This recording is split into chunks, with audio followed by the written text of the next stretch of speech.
What if the reason God's promises aren't working in your life as you desire is one small step you keep skipping?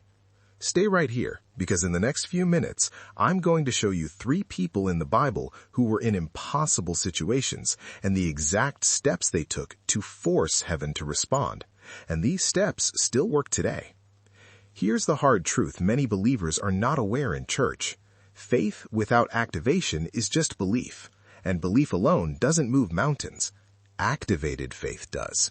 Promises or prophecies without activation is mere text on paper or sound declared, nothing more.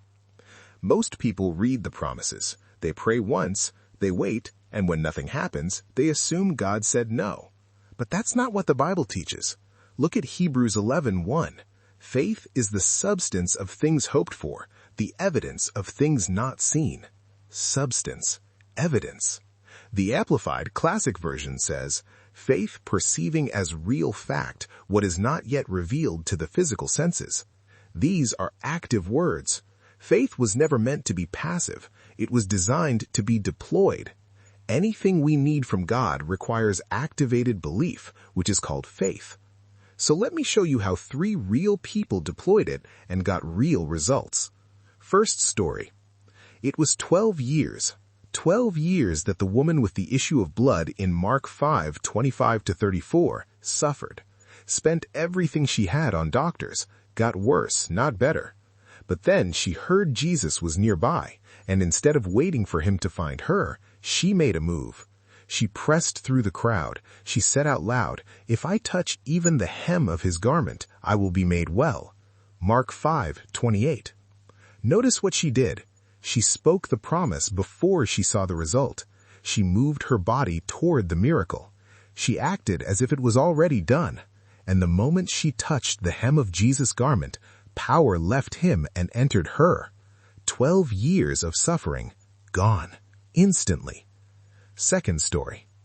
In 2 Chronicles 20, King Jehoshaphat got word that 3 massive armies were marching toward him. He had no military strategy, no escape route, no time. What did he do? He called the entire nation to fast and pray, and then, this is the part most people miss, he sent the worship team out first. Before the army, before the weapons, the singers went ahead.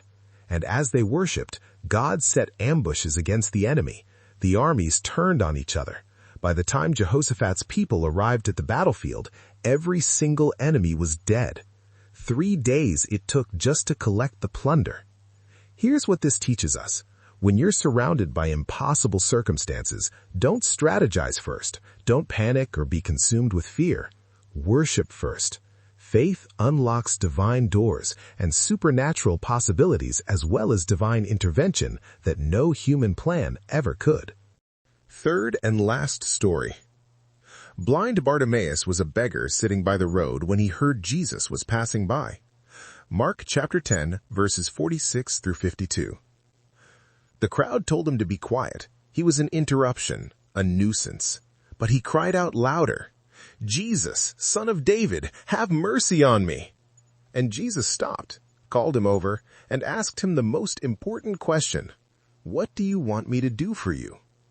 Wait, Jesus is God. He already knew. But he asked anyway. There is something about specific, spoken, bold requests that heaven responds to. Bartimaeus didn't say, "If it be thy will, maybe possibly heal me." He said, "I want to see." Clear, direct, unwavering. Jesus healed him on the spot. Here's the framework drawn from all 3 stories. Step 1, declare it. Speak the specific promise out loud, daily. Not a vague hope, a specific claim. By his stripes I am healed. My God shall supply all my needs. Name it, speak it. Step 2, worship through it. Before you see the answer, give God quality praise. Jehoshaphat won the war in the worship. Your praise is not a reaction to God's goodness, it's a weapon that releases it. Step 3, act in faith. Take one physical step in the direction of the promise.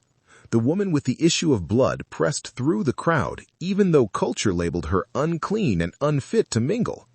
Bartimaeus threw off his cloak and ran. Move your body. Faith without works is dead. James chapter 2, verse 26. Here's what I want you to do right now, not tomorrow, right now.